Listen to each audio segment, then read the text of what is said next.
नमस्कार मित्रों, अपन BSc third year में एब्स्ट्रैक्ट अलजेब्रा पढ़ रहे थे।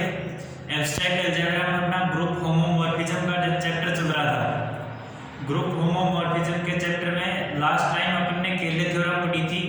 थ्योरम नंबर 8 केले थ्योरम थी। केले थ्योरम हमने पढ़ी थी और उसके बाद में आज नेक्स्ट थ्योरम देख रहे हैं। और वो नेक्स्ट थ्योरम क्या है देखते हैं।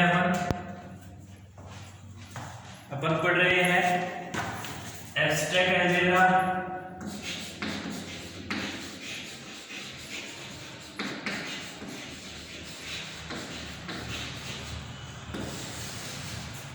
ठीक है, और थ्योरम नंबर 9, थ्योरम नंबर 9 है। 9 नंबर थ्योरम क्या कह रही है?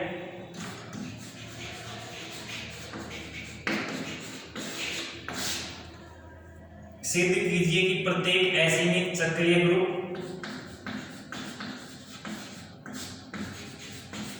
सिद्ध कीजिए कि प्रत्येक असीमित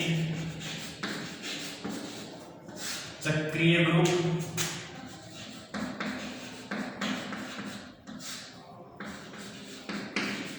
प्रत्येक असीमित चक्रीय ग्रुप पूर्णांकों के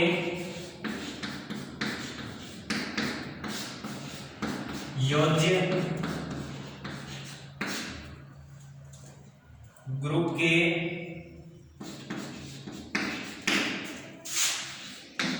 तुल्यकारी होता है। ठीक है, जो इनफाइनाइट साइक्लिक ग्रुप है, इनफाइनाइट साइक्लिक ग्रुप है, जी स्टार मानेंगे अपन। ये इनफाइनाइट साइक्लिक ग्रुप है, जी है इनफाइनाइट साइक्लिक यानी कि अपरिमित चक्रीय ग्रुप है। तो और ये जी आइसोमॉर्फिक होगा जेड एडिशन मॉडुलो योज्य ग्रुप के योज्य मतलब कि एडिशन के रेस्पेक्ट एडिशन बाइनरी ऑपरेशन के रेस्पेक्ट में जेड ग्रुप है, इसके आइसोमॉर्फिक होगा। ठीक है, तो इसके लिए हम क्या बताएंगे? आइसोमॉर्फिज्म बताने के लिए 1 1 होना चाहिए, ऑन टू होना चाहिए और होमोमॉर्फिज्म होना चाहिए। 1 1 ऑन टू और होमोमॉर्फिज्म होना चाहिए। तो उस ग्रुप को हम कहेंगे कि ये इनफाइनाइट ऑर्डर का साइक्लिक ग्रुप है। ये infinite Z addition modulo infinite order का साइक्लिक ग्रुप पीछे हम प्रूव कर चुके। और जेड है वो इसके आइसोमॉर्फिक बताना है। आइसोमॉर्फिक बताने के लिए हम 1 1 ऑन टू और होमोमॉर्फिज्म बताएंगे। और इनफाइनाइट ऑर्डर का है तो इनफाइनाइट ऑर्डर भी बताएंगे हम। ठीक है, तो अपन प्रूफ में देखते हैं। प्रूफ लिखिए। प्रूफ लिखेंगे, माना कि जी एक असीमित चक्रीय ग्रुप है। माना कि जी एक असीमित चक्रीय ग्रुप है।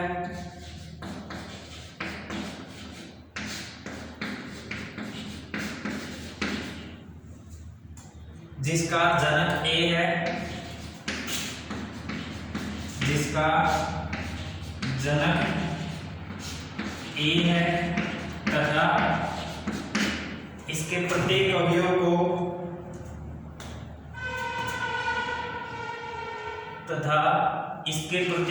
को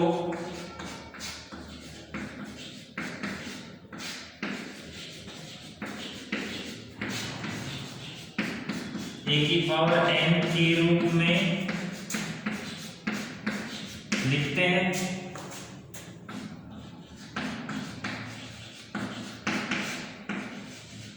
ठीक है, जी है उस साइक्लिक ग्रुप माना है, ए इसका अवयव है, तो ए इसका अवयव है, तो एक प्रत्येक साइक्लिक ग्रुप है तो इसके प्रत्येक अवयव को ए की इंटीग्रल पावर के रूप में लिख सकते हैं, जहां n बिलोंग्स टू इंटीजर, जहां n क्या है? पूर्णांक संख्या है।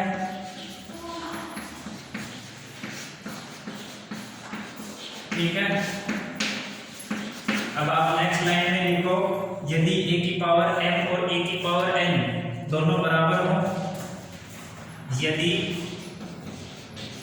a की पावर m बराबर a की पावर n हो, जहां m और n क्या हो, m और n इंटीजर होंगे, ठीक है, तथा n है वो ग्रेटर देन m है, n ग्रेटर देन m है, तब a की पावर m बराबर a की पावर n,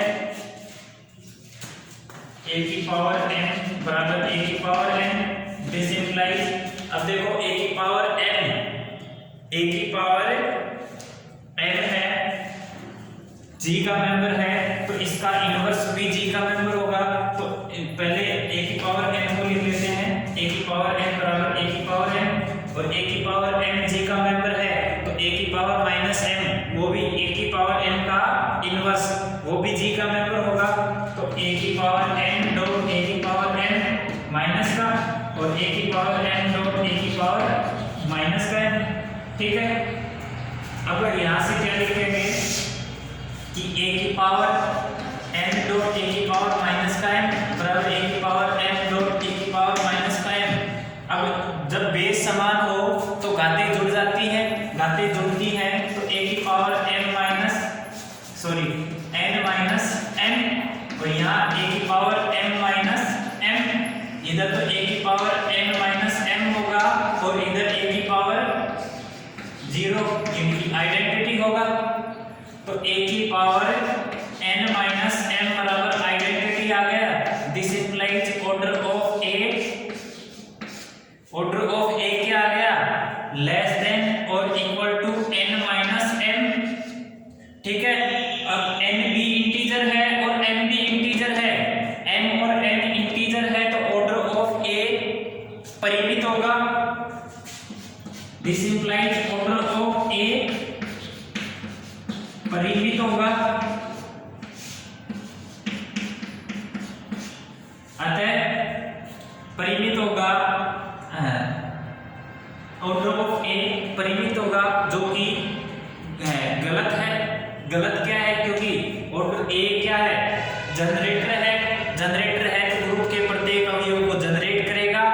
a का ऑर्डर परिमित आ गया तो परिमित अवयवों को ही जनरेट कर सकता है। a का ऑर्डर ग्रुप के ऑर्डर के इक्वल होना चाहिए, क्योंकि a जनरेटर है, जनक है, a जनक है, तो a का ऑर्डर और ग्रुप का ऑर्डर दोनों का ऑर्डर बराबर होना चाहिए। एक परिमित आ गया तो इसका मतलब क्या आ गया, g का ऑर्डर भी परिमित होगा, लेकिन g का ऑर्डर क्या है, अपरिमित या असीमित है। असीमित है तो हम क्या लिखेंगे, विच इज कंट्राडिक्शन, जो कि विरोधाभास है, जो कि विरोधाभास है। अतः a की power n not equal a की पावर n, a की पावर m और a की पावर n इक्वल नहीं होगा, ठीक है। a की पावर m a की पावर n इक्वल नहीं होगा, ये हमने यहाँ से देख लिया। a का ऑर्डर परिमित आ गया, परिमित आने की वजह से g का ऑर्डर अपरिमित था, a का ऑर्डर परिमित है, a g का जनक है, इसलिए a का ऑर्डर और g का ऑर्डर समान होना चाहिए। g का ऑर्डर अपरिमित है, a का ऑर्डर परिमित है, परिमित आया है, इसलिए हमने लिखा जो कि विरोधाभास है। और विरोधाभास है तो अपन कह सकते हैं कि a की पावर m और a की पावर n दोनों बराबर नहीं होंगे, ठीक है। अब देखियो,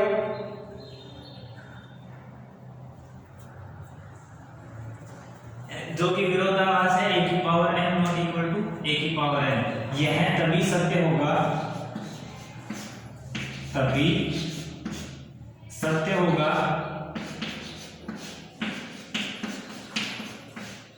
जब m बराबर n हो, ठीक है।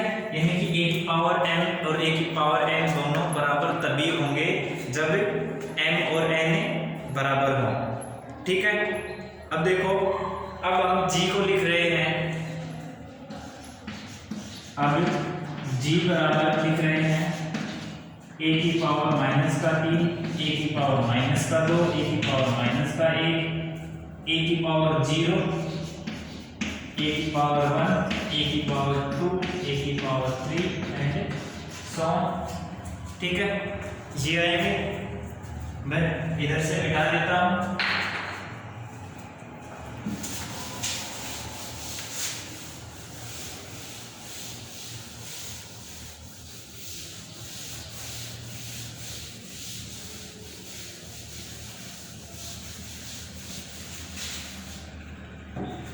देखो g को हमने क्या लिखा, a की इंटीग्रल पावर में लिख लिया। अब a की इंटीग्रल पावर में लिखा तो अब लिख लेते हैं g बराबर a की पावर x, जहां x बिलोंग्स टू है इंटीजर। ठीक है, अब देखो तथा z क्या है, माइनस का 3, माइनस का 2, माइनस का 1, 0, 1, 2 और 3। ठीक है, z क्या आ गया, सेट ऑफ इंटीजर जो कि योज्य ग्रुप है। क्या है, योज्य ग्रुप यानी कि एडिशन z है वो एडिशन बाइनरी ऑपरेशन के रेस्पेक्ट में ग्रुप है। ठीक है, अब आगे देखिए प्रतिचित्रण f g से z पे f g से z पर परिभाषित करें।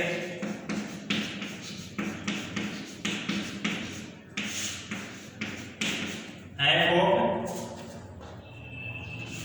a की पावर x यानी कि f ऑफ a की पावर x यानी कि a की पावर x यानी इसके एलिमेंट किस पे मैप होने चाहिए, इस पे। और x क्या है, x इंटीजर, ये x इंटीजर है तो इधर भी अपन किस पे मैप करा देंगे, a की पावर x बराबर x फॉर ऑल a की पावर x है वो g का मेंबर है और x है वो z का मेंबर है। ठीक है, अब यहां से देखो, अब a की पावर n और a की पावर n दोनों मेंबर लिए हमने g के। अब हम बात कर रहे हैं, देखो पहले तो ग्रुप परिभाषित कर दिया कि ग्रुप इनफाइनाइट ऑर्डर का है, ग्रुप इनफाइनाइट ऑर्डर का है, इसलिए हम आगे बात करेंगे कि होमोमॉर्फिज्म ये 1 1 होना चाहिए, ऑन टू होना चाहिए और होमोमॉर्फिज्म होना चाहिए। 1 1 ऑन टू और होमोमॉर्फिज्म होगा तो हम उसको कह सकते हैं कि ये आइसोमॉर्फिज्म है। आइसोमॉर्फिज्म यानी कि तुल्यकारी हो जाएगा, g है वो z के तुल्यकारी हो जाएगा, g आइसोमॉर्फिक z हो जाएगा। ठीक है, तो a की पावर m और a की पावर n दो एलिमेंट लिए g के, जो कि a की पावर m और a की पावर n बराबर नहीं है, एक ये बराबर नहीं है तो ये क्या आ गया, बराबर नहीं है तो m बराबर नॉट इक्वल टू n और m और n बराबर नहीं है, this implies f of a की पावर m बराबर not equal to f of a की पावर n। देखो a की पावर m और a की पावर n बराबर नहीं है तो m और n बराबर नहीं होंगे, m बराबर m को क्या लिख सकते हैं, f a की पावर x को x लिख सकते हैं, m को क्या लिखेंगे, f a की पावर m, तो ये f a की पावर m और f a की पावर n। तो x और देखो जब 1 1 नहीं बनाना हो तो अपन ऐसे लेके चलते हैं, x not equal to y, this implies f of x not equal to f of y, ये बता देते हैं तो अपन क्या कहते हैं कि ये 1 1 है यानी कि एक ही है। अब यहां से लिख सकते हैं अतः f क्या है, एक ही फलन है, f क्या है, एक ही फलन है, एक ही फलन है तो अपन कह सकते हैं ये एक ही हो गया। अब आच्छादक चेक करेंगे, देखो समाकारिता के लिए, देखो तुल्यकारिता के लिए अपन क्या चेक करते हैं, एक ही होना चाहिए, आच्छादक होना चाहिए और समाकारी होना चाहिए, होमोमॉर्फिज्म। एक ही हमने बता दिया, अब आच्छादक बताएंगे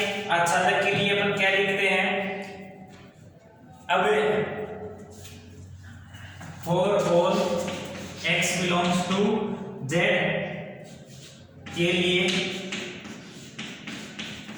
a की power x belongs to g। देखो x है वो z का मेंबर है, प्रत्येक x के लिए a की पावर x मिलेगा हमें। मैं x ये कहूं कि 1000 है तो उसके लिए a की पावर 1000 z g का मेंबर, यानी कि प्रत्येक z के अवयव के लिए z की उस अवयव की प्री इमेज मिलेगी। देखो समझने के लिए ये z का मेंबर है और ये g का मेंबर है। अब देखो ये इधर तो a की पावर x है और इधर x है, यानी कि x कुछ भी पुट कर लो उसकी फ्री इमेज a की पावर x हमें मिल जाएगी। तो यहाँ से for all x belongs to z, प्रत्येक z के अवयव के लिए उसकी प्री इमेज a की पावर x g का मेंबर होगी। ठीक है, अतः f आच्छादक है। यहाँ से अपन लिख सकते हैं कि f आच्छादक है। For all x belongs to z, for all x belongs to z के लिए a की power x belongs to g ऐसा है कि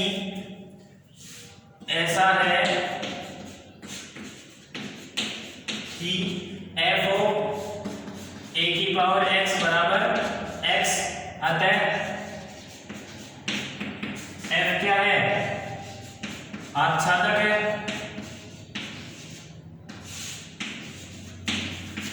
f क्या है? आच्छादक है। अब हमें क्या प्रूव करना है? समाकारिता, तथा समाकारिता के लिए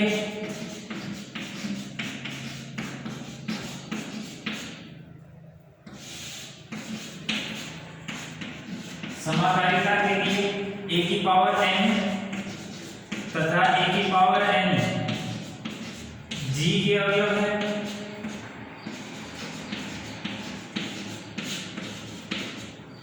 अतः